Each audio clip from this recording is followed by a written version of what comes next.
If you have a hoverboard, use it at your own risk in your neighborhood. Try bringing it into the subway, and you will be hit by MTA's anti-hoverboard campaign. Due to passenger safety concerns, New York City is now demanding Uber drivers get fingerprinted before they hit the road. The new Starbucks Order and Pay app has allowed you to order your coffee on your phone and pick it up without having to wait in line. While stabbings, slashings, and sucker punches have become New York's new wave of attacks, New Yorkers are scared because the NYPD has not found a motive. Before Jada Bell started performing on stage, her life landed in the spotlight as a 4-year-old without a father.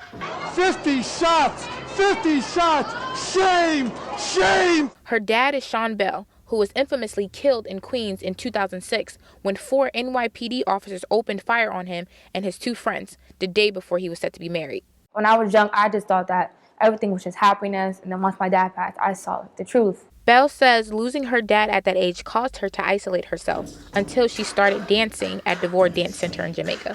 Once I came back, it was a total change in my attitude. Like, the whole demeanor of me just changed. Carolyn DeVore, also known as Miss DeVore, says her studio acts as a safe haven for neighborhood kids going through hardships, like Dominic, who's homeless.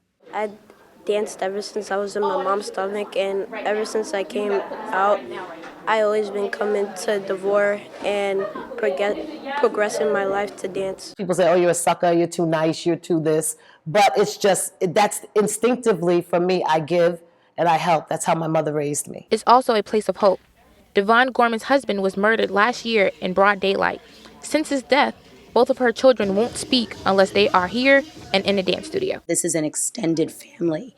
And at a time where, you have girls now who are going to grow up without a father, they have not only the dance studio, but the males, the females, Carolyn DeVore herself, who they can look to. Belle is now 13, and because of dance, she now has the courage to be a role model for children who have also lost their parents due to police brutality. Seeing it on TV and seeing my dad's face on TV, it does affect me, but at the same time I have to realize that life is not always going to be sad. I have to bring up something that has to bring me up at once. In Jamaica, I'm Lynnette Miller.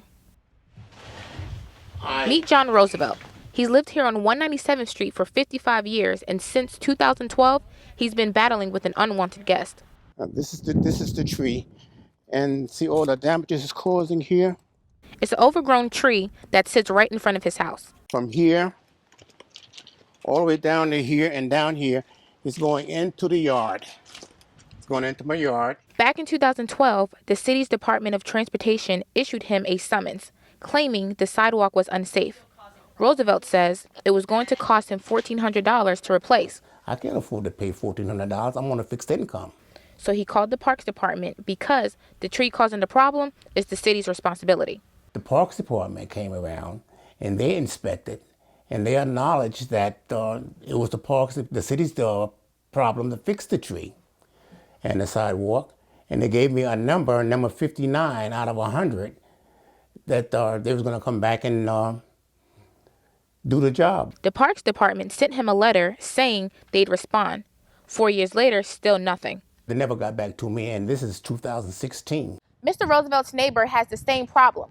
The Parks Department did not respond to him, which made him have to cough up the $1,400 himself before his home insurance cut him off. They're not getting in the sewer system. They're cracking the concrete, as you can see. This is about the 10th time my families have done the concrete over. Roosevelt says he's fed up. The tree's roots are clogging his sewer system and eroding the streets, but he refuses to cough up the money. If they try to make me pay for it, I'll try to take them to court because it's not my problem. We reached out to the Parks Department for comment, but never heard back. In St. Albans, I'm Lynnette Miller.